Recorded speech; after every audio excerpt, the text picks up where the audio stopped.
Time now for us to turn to our third and final dimension of leadership. Recall that this is what Daniel Goleman referred to as outer leadership, though I want us to think about this as systemic leadership, or more specifically, leadership in and of systems. We'll say more about that. And systemic leadership is a branch of inquiry and management that goes back to at least the 1990s. I think it's especially important to emphasize that focus on systems, because part of what it allows us is an appreciation for the interconnection, the interrelatedness of the different elements that we as leaders need to face. Four particular areas that we're going to cover in our subsequent lessons. One of them is leaders as sense makers. For those of you who have had some experience in design thinking, you'll be familiar with the idea of sense making.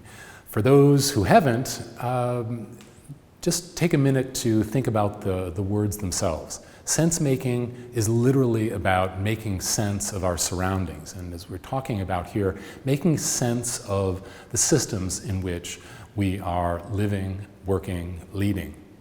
Oftentimes what this requires is an appreciation, again, for that interconnectedness and understanding through processes like reframing how best to approach what are oftentimes very complex systems in order to affect change in them or around them.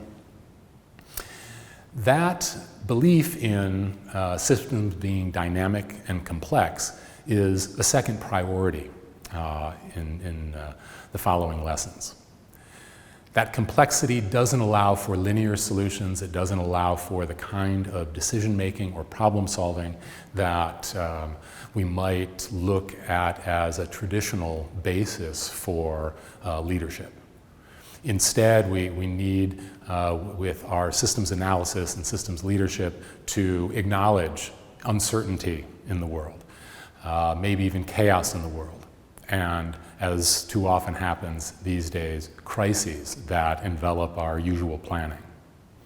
So dynamism, ongoing change, complexity are all well addressed when we come to approaching various systems, from the processes that exist in a given organization to how that business organization operates in a constellation of different businesses in a wider marketplace. And then finally, when we start looking at global social systems that are enormously complex, working with multiple sectors, organizations, people, stakeholders.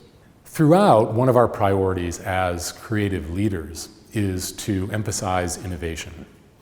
And part of what we want to think about here is, amidst tremendous uncertainty, amidst complexity, how is it that we identify what may be our goals or objectives when it comes to innovation, and how, in fact, can we move them forward even as we need to maintain our basic business practices, perhaps drive business products that are literally keeping us afloat in a changing marketplace.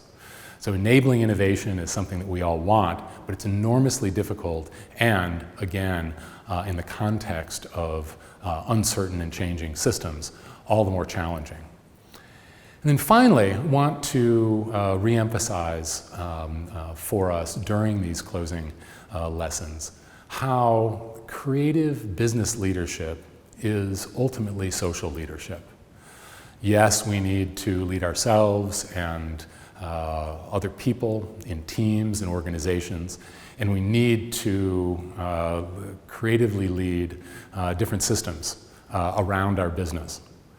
And increasingly, there is a call, there is in fact an imperative for us to pursue the common or social good, whether that's around data privacy or upholding various community standards related to work itself, or it even might involve the complex systems of working across borders, where manufacturing, for instance, is done in one country or region, processing is done in another, distribution and sales done in a third.